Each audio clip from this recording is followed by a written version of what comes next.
Travel is more than just ticking off countries. It's about the people, the culture, the food, the moments.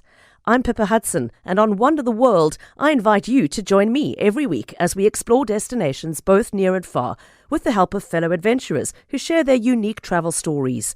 Listen to my podcast wherever you get them. The Teen Junction with Cindy Poluta, empowering teens one conversation at a time. Welcome to another episode of the Teen Junction podcast. I'm your host, Cindy Poluta. If you're new here, you are now part of our community. What is this podcast about? It's for parents or caregivers of teenagers, adolescents, those humans from the age of 11 to 25 navigating life. There's no handbook for parenting. Now, I always say that we're all parenting for the first time. There's no right or wrong way because every child is unique and every parent-child relationship is unique. But hopefully something from today's episode will stick with you and help with your child. Today's topic is quite a heavy one. It's something that we need to address. So we came through COVID, which was a very difficult and tough time. And what COVID did, though we all hated it, was it shone a spotlight on mental health and wellness. And now we're more aware of those around us and in particular our children. And not to say that COVID affected their mental state, but it's allowed us to open the conversation to people's feelings. So today, on this podcast episode, I've got phenomenal social worker and therapist, Maklatsi Diali, who's joining me today. She works for the Johannesburg Parent and Child Counselling Centre, otherwise known as JPCCC. And they do phenomenal work in counselling anyone and everyone. Am I right? Under the age of 18 is predominantly your field. Definitely, but we also offer services to adults that come to the center. So most of the young people, we see them at schools and some do come to the center, but we also offer services to just any adult who wants to take care of their mental health. Phenomenal. Thank you so much for your time today. I know you're hectically busy. I just wanted to start with depression, because it is a big talking point at the moment. And I wanted to know if you've seen a rise in depression, or have you seen perhaps a rise, I'm saying since maybe COVID or post-COVID, a rise in people thinking they are depressed, but not necessarily depressed. Okay, thank you again for having me, Cindy. So yeah, I think it's definitely important to think about that. So has there been a rise in depression? Yes. And definitely in teenagers of late. I think with COVID, yes, but also with other issues that teenagers are sort of going through and witnessing. With the rise in social media, there's been an increase in sort of that sense of comparison, wondering if they are in the state that they should be in. Should they have more things? Should they be engaging in more activities? Should they have access to more resources? So those kinds of things are what teenagers are sort of facing, and also starting to realize when they're okay and when they're not okay. So social media has had a big impact. Because depression is and I mean, you and I know this because we've worked in this space, but depression is something that has to be clinically diagnosed, right? Teenagers will go online and you Google your symptoms and Google goes, you're depressed, and you're not necessarily depressed. Yes. You're just having a sad day. Yes. So as a parent, how do I know if my child is depressed? Or are they sad? And as a teenager, how do I know if I'm depressed or sad? Okay, so that's a good question. So everybody experiences a sense of sadness every once in a while.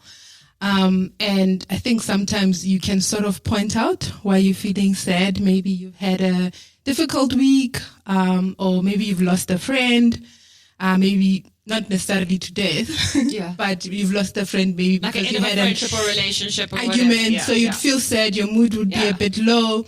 And I think it needs to be pointed out that generally teenagers are going through a lot of emotional changes in their bodies. Their bodies are changing, and that impacts their mental health, their state of mind. They worry about, how they look, how social media says they should look, maybe the expectation of what it would be like to go through those changes. So you'll have those normal mood swings that happens. So what is depression then? Depression is extended periods of feeling very sad, losing interest in activities. And usually it would be activities that somebody used to enjoy maybe. And they might lose interest because that feeling doesn't come anymore. So you would feel quite lethargic. You feel very disconnected in a way. Maybe you engage in conversations with people, but something just doesn't feel like it's connecting. You might go to those same activities, but they're not as fun. They're not enjoyable. So you lose interest because things are not enjoyable, and you just feel like sad all the time, or feel disconnected, feel lonely.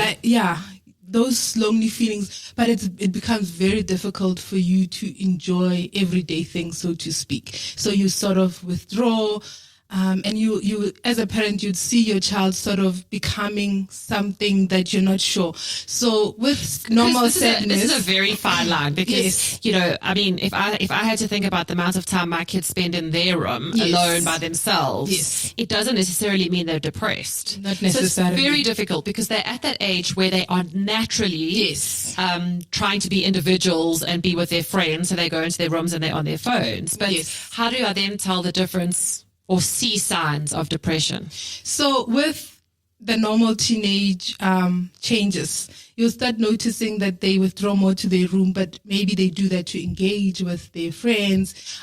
They'll still, maybe if they're people who are inviting friends over, they'll still invite friends over.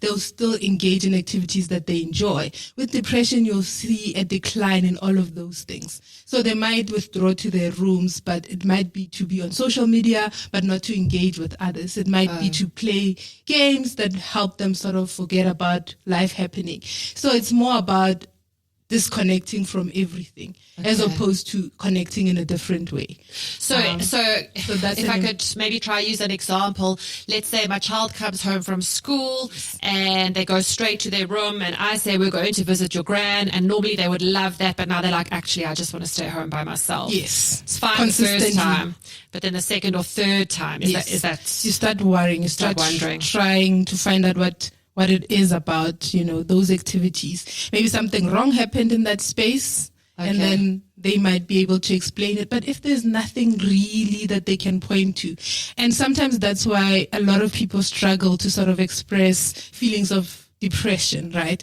Is because a lot of the times people can't point to a reason. Sometimes you can. There is situational depression where you lose somebody due to death, you witness an accident, and that brings about anxiety and depression. That's one way you can point it out, and everybody around you will understand that you're going through depression, and there is an answer to be caused. But with a lot of young people, you find that everything in their lives has sort of continued in the way that it used to be. It's their feelings that have changed. That's so interesting, because somebody once explained it to me, we talk about mental health, and people think that good mental health, sometimes it's not, you walk into Typo and you see a whole lot of motivational quotes, on a whole lot of bags and pencils and stuff. And you're like, oh, I'm going to buy this and I'm just going to feel better. That's good mental health. That's not good mental health. Somebody explained it to me that good mental health is having the right emotion in the right situation. So if your teenager has had a fight with a friend, or they're failing to connect with their friend group, or they lost a pet or whatever, and they are sad or angry, they are entitled to feel that in the moment. Definitely. If something traumatic happens in your teenager's life, a dog dies or something, or they fail, etc., and they're okay with it and blasé and like, life carries on. Yes, that's also you got to watch that as well, concern. right? So it's so difficult being like a parent, and especially in this day and age, like you say, there's so much stuff on social media telling them that they are depressed. Yes, and they might not be depressed, because also you go onto your TikTok, Instagram, whatever, and if you click on one depression post and you like it, it's going to keep curating depression for you, right? It's going to be very hard to get out of that cycle. Yeah. So I think we need to look at it in two ways. It can be beneficial, and obviously there's a fine line where it can start becoming very dysfunctional. Yeah. So I think that the fact that on social media, people are talking about mental health and depression, and children are able to start comparing and thinking about their own feelings and thinking that they might be depressed, it's not necessarily a bad thing, because they're exploring, they're trying to understand their feelings in comparison to what's going on online. So there might be it's something opening online up that has all the symptoms and I go check. Actually, I think I might be depressed. Yes. As opposed to never seeing anything and then you don't know that that's what that is. Yes, definitely. Okay. So in that way, that can be good because then it opens up the space for somebody to say, I'm actually going through this. I didn't know it was depression, or I didn't realize that what I'm going through has a name, so to speak. And so they can get help. So that's the positive side. The problem comes in when it's just a thing to sort of connect with on social media and we're not getting help and we're not reaching out for help. Because even if it isn't necessarily depression, maybe it's just feelings of anxiety or sadness, and maybe around a certain issue, which can happen. When somebody gets help, it's always helpful. Yeah. It's always helpful because they can navigate whatever it is that they're going through. Maybe they're highly stressed. Maybe they're finding it high pressure to perform at school. Maybe they start worrying about their futures, if they're going to do well or not. So thinking and starting to worry and then getting help, that's the positive aspect of, social media, speaking about it. But if it just becomes something that a child sort of gets obsessed with but doesn't get help or doesn't speak about what they are seeing and experiencing, that can be negative because there are other things, suicidal ideation, it being idealized, all of those things, they glamorized. They're actually like a negative impact. Being depressed or being traumatized has actually almost become glamorized now these days. The kids throw those terms around because people have given it labels, but they don't realize the seriousness of that label. So you touched on getting help. So if my child comes to me and they say, I think I'm depressed or I am depressed or I start to see that my child is depressed. Yes. What do I do? Because we do live in a society where culturally depression doesn't exist for some. They say, oh, just walk it off, shake it off. I think if I had gone to my parents when I was a teenager and gone, I'm depressed, they would be like, what seriously, do you have let's to go be get ice cream. about? Yes, let's go get an ice cream. So what do we do as parents if my child comes to me and says, I'm depressed? Yeah, I think the truth is it can be quite alarming. You can be very worried when your child says something like that. So I think it's important for parents to note that it's a hard thing to hear. It is. And a lot of the time, parents maybe respond out of fear or out of just that feeling of wanting to get away from their child really experiencing this thing, or fear that, this is going to be their whole world, their whole lives. So I think parents need to acknowledge their fears, but I think what is important is to listen. If your child is coming to you and saying, this is what I'm experiencing, listen, try and say, okay, let's have a chat about what's been going on, ask questions. And when I say listen, just put everything away. Yeah. I think as parents, we tend to be distracted, whether it be about work or whatever else that's happening in our own lives as parents, or, as parents, maybe you have other children, there's always something happening. So I think it's important to slow down and to just listen, have a chat with your child, listen to what they have to say, speak to them, and normalize it. Say, it's very normal to experience difficulty, because I think sometimes you can give an impression that everything has to be great all the time.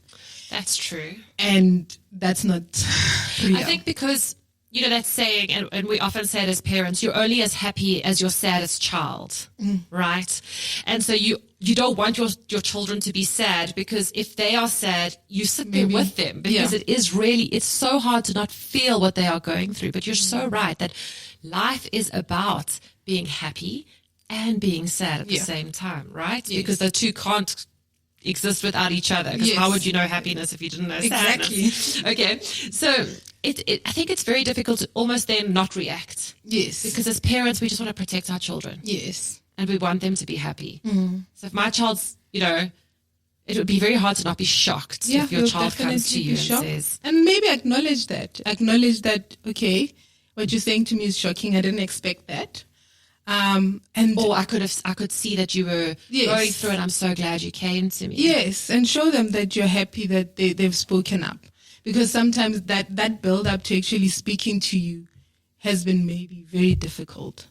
Because they don't know how you're going to react, if you'll listen to them, if you will dismiss them, if you'll make it, something that's not real in their minds, because sometimes they're also asking questions, right? They're not sure. And they wait to see your reaction to their... Yes. So how you react and respond is very important, to listen, but to also be honest about, because if you're shocked, it's okay to say, I'm feeling quite shocked that you said this to me. Speak about what you've noticed, ask them questions. Is there anything that has happened that makes you feel like that's how you're feeling? And it's okay if they can't point it out. And that's also a very big indicator that I'm just feeling sad and I don't know why. And then what's the next step? Should I be asking them what do they want to do with this? Or should I, as a concerned parent, take my own steps? Okay. So as a parent, I think you can do your own research, find out what steps to take. Obviously, there are spaces where you can take your child for therapy, explore with them, what has been helpful in dealing with their stress. If they're feeling more stressed, just have that conversation and then suggest, right? Let it be a collaboration in terms of the steps that you're going to take. If in that moment you probably are not sure, you can say, okay, I'm going to look up some places that may be helpful and then we'll discuss them. Sometimes your child, maybe at school, they've had a discussion and they know they can say to you, can I go see a therapist? Okay. Or, so listen to those things and then maybe just, accept. If you're concerned, you can meet with the therapist or counselors. A lot of schools around Johannesburg do have counselors, some in-house. Some of them, they do get counselors to come into the school every once in a while. And there are places around Johannesburg. There is offers for online, telephonic counseling. Some services are free and some are at a cost. So it's just looking around what works best for you and your family. So let's say, okay, my child comes to me. Do I need to act immediately? In what situation do I need to actually get them help? Because now, what if my child comes to me, I'm depressed, and I leave it for 2 weeks, and then they commit suicide? Yes. So definitely check where your child is at. If they're just saying, I'm just depressed, I feel sad all the time, it's important to act and to find out where they can get help and support, and to sort of maybe also inquire for them, how can I help? Or can I do this and this, and maybe suggest, because the other thing about somebody who's going through depression, they don't always have agency to say, this is what I need. And I think that's an important aspect, because sometimes it can be overwhelming for somebody who's depressed to be asked, what can I do? Okay. Because now you're already almost asking them to sort of give you answers. And sometimes they don't even have those answers. So maybe offer and say, can I do this? Will this be helpful? Find out. It doesn't really work to say to them, okay, what do you need? Yeah. Like sometimes, because they've come to you and said, I need help. Yes. Now you almost have to. They're feeling overwhelmed. I'm feeling depressed. And depending on the situation, somebody might say, maybe I want to just sleep. Can you just let me sleep, or whatever it is? But weigh in if that's helpful. If they're just sleeping all the time, is it helpful in the long run? So sometimes, yes, they can rest and sleep, and then ensure that there are certain activities that they can do. Make sure that they get space to go out as well. So put those things in place as well. Are they isolated? What are other factors happening around the home that could be affecting them? Has there been, fights between the parents? Has there been a lot of fights between mom and dad? Has there been fights between you and your child that may be compounding whatever is happening? So also look at that and then start thinking around, okay, I've been putting a lot of pressure on you to perform at school. Maybe that has, sort of hurt you and weighed you down. Can we have that conversation? And then think about other things that you can do. Get therapy. If you're noticing that your child might be very low, like suicidal, and you worry about the suicidal ideation, you need to act immediately. So and as you're having that conversation, so you can call SADC, you can go into any hospital. Most government hospitals have a crisis, what's the emergency room. You can take your child there and say, our child is experiencing depression and I'm worried that they might be suicidal. So depending on what your child says, if they say, I am suicidal, you can take them there. Some places would want a referral, so you can maybe call in SADC and ask them to speak to your child and then do a referral. You could go to your doctor? You can go to your doctor.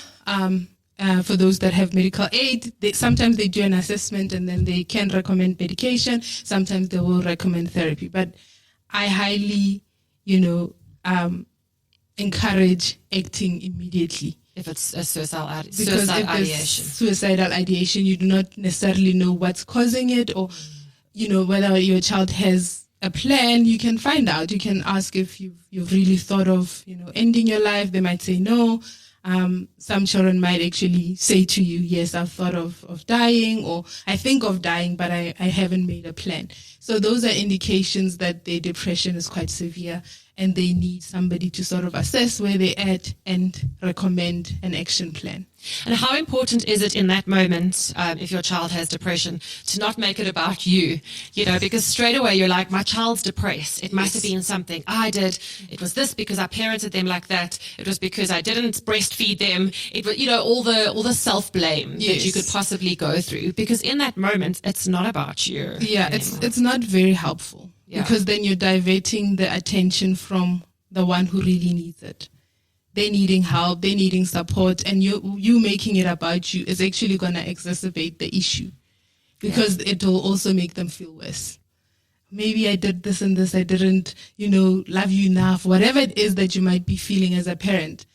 How's that child then going to feel? Mm-hmm. Because depression tells you nobody cares. Depression can make one feel like, they're a burden. Okay. They make everybody's life difficult. And when you make it about you, or you sort of self-blame, it's almost like you're compounding on that feeling of, I'm a burden. Yeah. Like, what will everybody think? What is your grandmother going to think if you come to me and you tell me that you're depressed, right? Yes. So allow your child to be at the center and normalize the fact that they need help. That mental health is, it's a normal thing. And, everybody goes through difficulties, and some people, struggle more. I just wanted to add, there are certain things that it's important to look out for in terms of, whether your child might really be going through depression, and it's life experiences. If your child has gone through abuse, whether it be mental, sexual, physical, they are highly likely to experience, depression in their teens. Because I was going to say, are some kids more prone? Yeah, prone. That's the word. Thank you. There are. So stuff like that, experiencing trauma. If you've gone through a divorce as parents and your children witness that, some of the divorce processes can be quite hectic. Parents are fighting all the time, custody battles. That impact on children's mental health. And a lot of the time you start seeing it later on as they go into their teenage phases, trying to figure out who they are, having, that space of exploring their own sense of identity. And all of those things can combine on them. Children that haven't, met one or the other parent, maybe they've lost a mom or they've lost a dad, or they've never known a mom or a dad. Children that have only been raised by grandparents, they're also quite at high risk to sort of experience depression, because it's something that speaks about their sense of identity. Who cares about me? Who loves me? Who chooses to be around me? The sense of rejection. And trauma, witnessing a hijacking or being part of a hijacking, all of those things. So think about, what has my child experienced in their life that might add to sort of them being, experiencing depression. And other things can be genetic. Can depression be genetic? Yeah. And so if somebody in the family has experienced mental health issues, it increases the chances that, other people in the family will also experience mental health issues. So depression is one of those. But at the same time, we don't want parents to panic now and say, okay, so because I had depression, and then your child comes home and they're sad, and you're like, that's it, they're depressed. Like, let's all be rational about it. I think the fact that if you're a parent listening to this podcast, I need to remind you that if you have downloaded this podcast and you're listening to it, it means you're already a good parent, because you're already trying to do the work to help your kid. Yeah. So I think that's very important. So what's the youngest you could possibly diagnose somebody with depression? Because I would imagine it's quite difficult because kids by nature, you just don't know if it's their personality or if it is something. When it comes to diagnosis, I think it's very difficult to say because as a social worker, I don't diagnose. Okay. But we've seen children young and younger experiencing, bouts of depression. Okay. So it's 8-year-olds can go through feelings of depression depending on what's going on in the environment. When we speak about mental health, we speak about the first 1,000 days as being important around attachment, because what happens in the life of a young person, during that time impacts on their mental health. So, for example, if a child has been abandoned during that time, 3 to 4 years of their life. Yes, and if maybe a parent was going through depression, postnatal depression, all of those impact on attachment and how the child feels in terms of connecting with their primary caregiver. So all of those things also can impact the child later on in life. So it's just to note it, to be aware. Don't fixate on it. Don't stress about it. Be aware so that when your child is needing that support, you don't feel like it needs to be dismissed. You acknowledge it and you say, okay, let's do something about it. And then I just want to know is, because people will be like, my child's depressed, that's it forever. Is depression for life? Definitely, that's a good question. So depression is a mental health condition. So it being diagnosed is a good thing. And yes, somebody who struggles with depression might struggle again later on in life. However, it is possible that they go for help, they get treatment, and during therapy, they learn the skills that they need to cope so that later on in life, they don't necessarily go through the depression again. Or but they feel it coming on and they can go, oh, I remember this from the last time. This is what I need to do. Yes. Okay. I was just about to say that, to say later on in life, even if it does come through, because they've gotten help, they've gotten support, then they know how to sort of address it and deal with it. It's not, the end all of things, and it doesn't mean they can't get better. It is treatable. And I think that's important to note. And I think it's important to let people know that there is help. Yes. There is help. And there's not this thing that you have to worry about and have the stigma about and be like, oh, my child's depressed. And then, hush, hush, because you'll actually possibly be surprised. Yes. When you start talking to other parents, how similar some people's stories are. Definitely. There's so many things that are impacting on young people that maybe our generation wasn't exposed to. Like we said, social media, and different changes in community. Community a few years ago and what it is now is very different. So there are a lot of challenges that young people are going through, that a generation of their parents and the generation of their grandparents weren't exposed to. So there are other factors, factors that children are now worried about. They're privy to socioeconomic issues that their parents are going through. They're privy to so many other things that are happening in their parents' lives, and in the world at large. And then you touched on community there, which I think is quite important. If my child is depressed, how do I as a parent get support? Okay. Because I also don't want to make it this big thing now. Like my child's depressed, now they come home every day from school, every day. How are you? How are you? Because I'm sure that's going to weigh them down as well, right? So I think normalize it. I think the other thing about depression is just people not wanting it to their whole lives to then be about that. To label, to have a label. I have a label, I'm depressed, but I don't want to live every day with that. Depressed. I want to be able to be greeted and say, hi, how are you doing? Yes. Not because, how are you doing because you're depressed? Okay. So how are you? So how are you today? How was your day? Yeah. Engage with them in a normal way. Allow yourself to spend extra time, even if you didn't in the past. Allow yourself to spend extra time because they're important. Yeah. There's nothing that helps depression more than just knowing that you are valuable. Okay. Because the thing about depression is a lot of people start feeling like they are burdens, as we've spoken. They're not valuable. Nobody cares about them.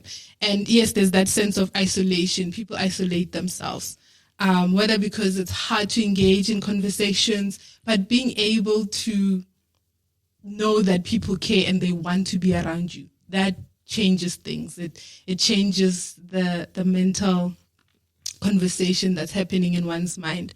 As I saw a post on social media, and it was about Winnie the Pooh, and it showed Eeyore.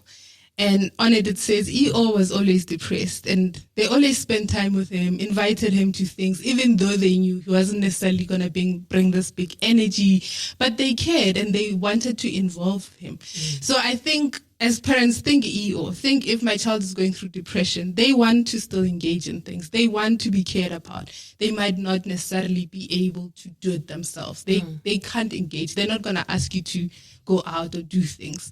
But, it's probably going to be important that you want to spend time with them. Even if it's having an ice cream session in the room, whatever it is, just that engagement, maybe finding out if they're friends who want to come over and just visit with them. They might not be like, hi, I'm happy, I'm excited, but just having, a sense of community, certain things that you do, and sometimes encouraging it, even if it's difficult, just for that day.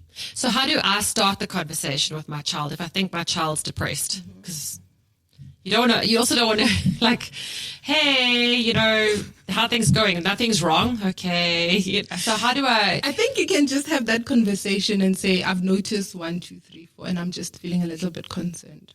How are you doing? And what's going on? Fine. Okay, you're fine. I'm fine. Okay. So I think it's important to also note those kinds of responses. Okay. And just think about what they might mean. Yeah. Right? Note how your child is responding. Maybe invite them to do something. If they don't want to talk, you can just say, I can see you don't really want to talk about it. Can we do 1, 2, 3 over the weekend? Because sometimes if a child is not ready to go there, it can be really, really very difficult to push them to that state where they're saying, just say, I'm here for you. I'm really concerned. Plant the seed.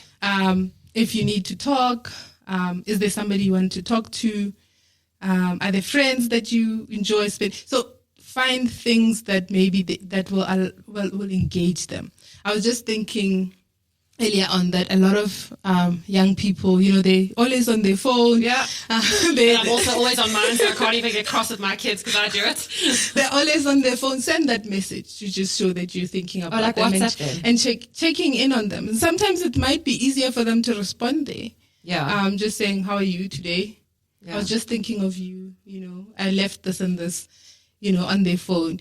And allow that to be a space to sort of engage them and then bring them back to engage on a personal level, because that's another aspect. Children don't know how to socialize, on a face-to-face. You see people, they'll sit in a room and they're all on their phones. They're with each other.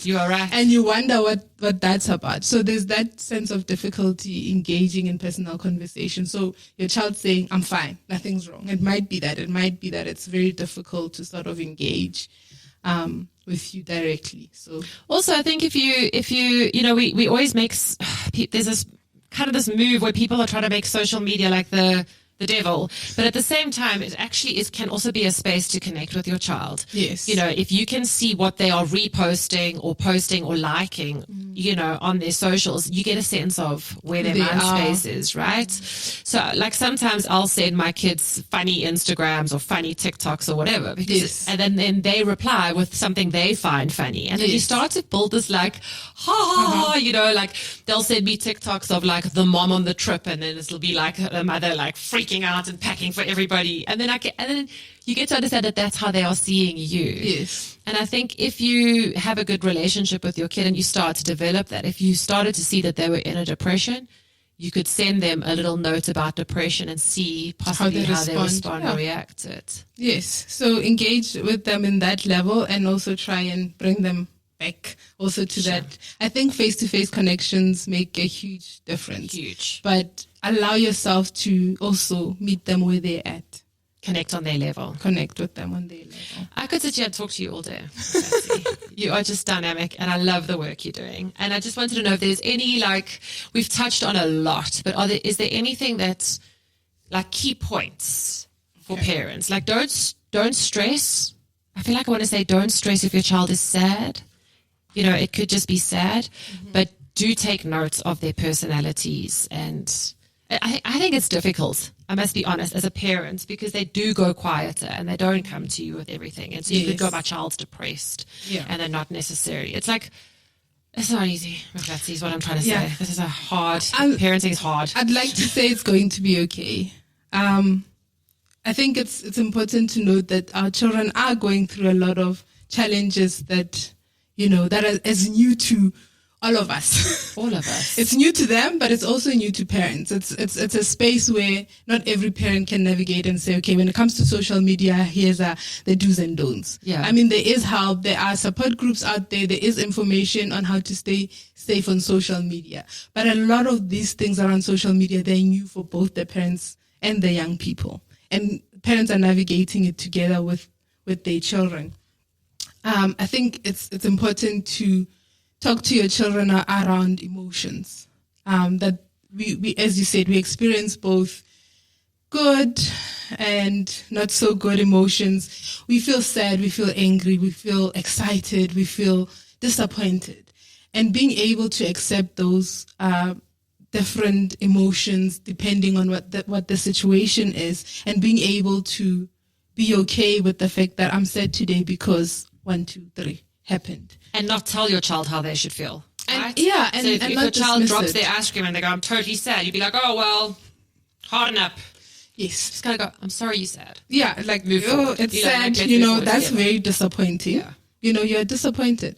And children knowing that that's okay to sort of experience the disappointments, and that disappointments do happen. Yeah. That's an important aspect of navigating mental health. Yeah. Being able to deal with issues as they come and address them. If we're happy, yay, that's great. But if we're sad, that's also okay too. I think raising teenagers forces us to look inside a lot, hey? Because your child comes to you and they're like, this is how I feel. And you actually have to listen and not just be like, well, I don't do feelings. Yeah. Some parents, I don't do feelings. Oh, that's touchy-feely stuff. No, embrace it. Yeah, embrace it and say that it's hard for me. If it's hard, say emotions or feelings are hard for me, but I don't want them to be hard for you. I want you to experience life differently. I want you to have skills that maybe I didn't have, or I want to learn certain skills together with you. So I think it's going to be okay. There are resources out there to help. I don't know if I need to sort of say some of the... No, don't stress. We'll wrap it up at the end. That people can get help. There is private and government resources that are available. There is online. They're free telephone spaces that you can call. So there is support. And I think it's important to not have stigma, to allow ourselves to know that some of our ideas around mental health, they're not necessarily accurate, and to allow ourselves to sort of change our minds around that. And I think as scary as it is for parents to be navigating during this time, I think it's also a wonderful time to be a parent, because the village has gotten bigger and we're all connecting, and it's, we're all in the same space. Do the cameramen have any questions? Okay, here we go. Cameraman's got a question. What would you say to a kid who is in a position where they can't talk to?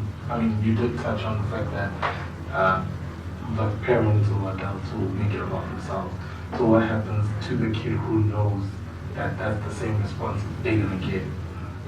Yeah, I think... Okay, so just so that we can get it on the microphone, the question is, what do you say to a child who feels like they can't approach the parents about how they feel about depression because the parent is going to make it about them? Okay, excellent question. Great question. So, social media, check for spaces that speak around mental health, how to get help for mental health. So I think some of the places we're going to line up. Okay, let's say them. SADAG is a good one. South African Depression and Anxiety Group. You've got Lifeline. You can call Lifeline. I work for Johannesburg Parent and Child Counseling Center, so you can find us online.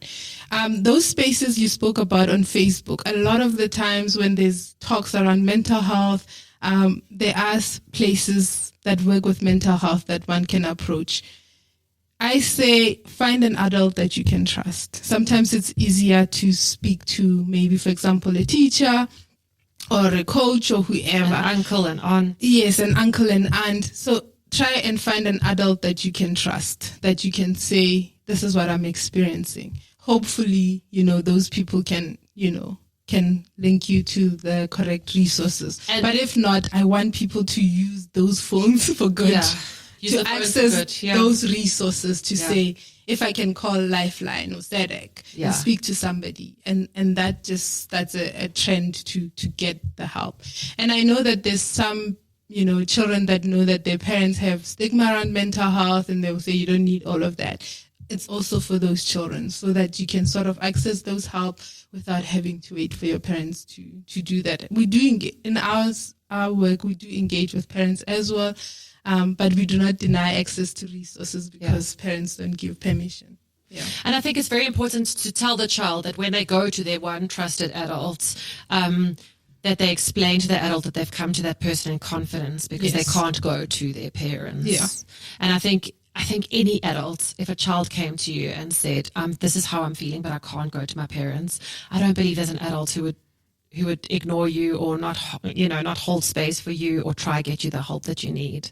Yeah, I think it can be difficult depending on who you are speaking to. So that's why it's very brave. As soon as a child comes to you, you must know how brave they were to come and tell you that that's how they're feeling. Because, for example, sometimes with teachers, they have a responsibility to sort of contact, the parents. So it's allowing children and having that honest conversation to say, thank you for telling me this. We'll arrange help for you. However, I need to sort of tell your parents. And for children, it's important to know that the professionals that come in, they know how to work with your parents. Yeah. They are trained to sort of have those kind of conversation. It might be difficult for you, and you might worry about the ramifications that may come. But our job is to ensure your protection and your safety. So even if parents are involved, because in some cases we have to involve parents. Well, I think let's highlight the cases you'd have to involve parents. It's only if the child's got suicidal, suicide ideation, if they're going to harm somebody else or harm themselves. So if a child comes to you and says, I'm so depressed, but I'm going to kill my dad, that's when you get involved. Or if there's abuse. Yes. I think those are the only three instances. Those are the main three instances where it definitely has to be disclosed. So in some cases, yes, parents will be involved, but in some cases they might not. I just want children to be aware that sometimes their parents will still be involved, but there's no need to fear, because those people know how to work with parents. Yeah. And our job is to ensure and help parents to be supportive as opposed to, adding to their problems. Yeah. And it's affair. Some parents are very difficult to work with. Because your child's depression, a lot of parents can't, it's hard not to take it personally if your child is depressed because of you and your house and your upbringing. Yeah. But then we are the adults and they are the child. Yes. We can't turn around and say to them, what do you mean? Like, they're telling you how they see it. They're giving you their lived experience. You actually have to be mature. Yeah, definitely. I think our job is to create safety for children and protect them, and to help the caregivers to also do the same. Yeah. Do you feel like your question's answered? Yeah, I have a lot. Go. I'll take one more. Go for it. Use the space and time now. Yeah, no, I know from personal experience, I ended up in therapy because I couldn't tell my mom or my dad or anybody, because I know how they would have taken it, and then I ended up I was sent my teacher, because they saw that I was not okay, and then when I told them, they realized, and I told them I can't tell these people, and then they ended up taking me there, and then I spent a lot of time in therapy, and when I finally told them that I was in therapy, because the therapist was like, okay, it's time to involve them, what's going on, and then I still felt like they didn't take it the way Seriously. I thought they would, they made it about themselves.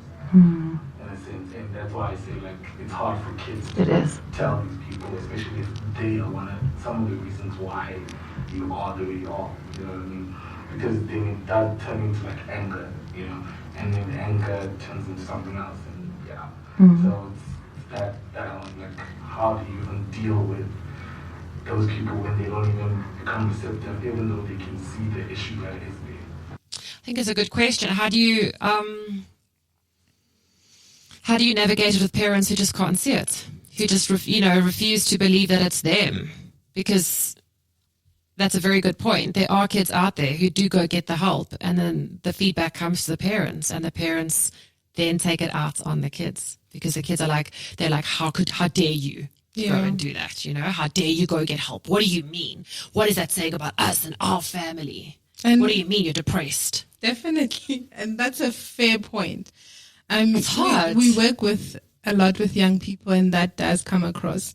And so our job is to try and help the young people. I think the important aspect is that they get help first. That's the most important part, is that the young person gets help for themselves and learns the skills that they need to sort of navigate life and to process whatever it is that they've experienced, whether from their parents or any other life issues and other concerns that might be happening. And to continue with therapy, even if parents are not necessarily receptive, and to sort of understand that, chances are, because of how the parents are, that sort of some of the aspects that sort of led this child to being in need for that kind of help and support. We can't always change parents, but hopefully that's the process of them also getting their own help. Yeah. We try and involve parents, and because if we are helping a child but they go back to that same environment that is impacting on them negatively, it can be very painful and it's hard. So we try and involve parents because we also want to change the environment and create a different space for the child when they go back home. Yeah. So a lot of the times the reason for involving parents is because of that. So that can be challenging, but I encourage children to still get help online, whichever way they can, even if the parents maybe... Even if you tell a friend's parent. Yes, maybe you said not necessarily supportive to that space. And hopefully there will be help for your parents as well to be supported so that they can support you. And sometimes it's not always the case. Yeah. But to get help and to know that the help that you're getting for yourself is going to help you and improve your mental health moving forward as you grow and develop. Thank you. I think that's it for today. Thank you, Cindy. I could have spoken to you all day, Meklatsi. So reminder to anyone who's listening, if you are struggling with depression or if you do feel like you need to reach out to somebody, you can contact SADAG, South African Depression and Anxiety Group. You can also contact Lifeline, book an appointment there. And if you're under 18, contact JPCCC, which is the Johannesburg Parent and Child Counselling Centre. Thank you for listening to this podcast. Until we meet again, take care. PrimeMediaPlus.com, your connection to what matters most.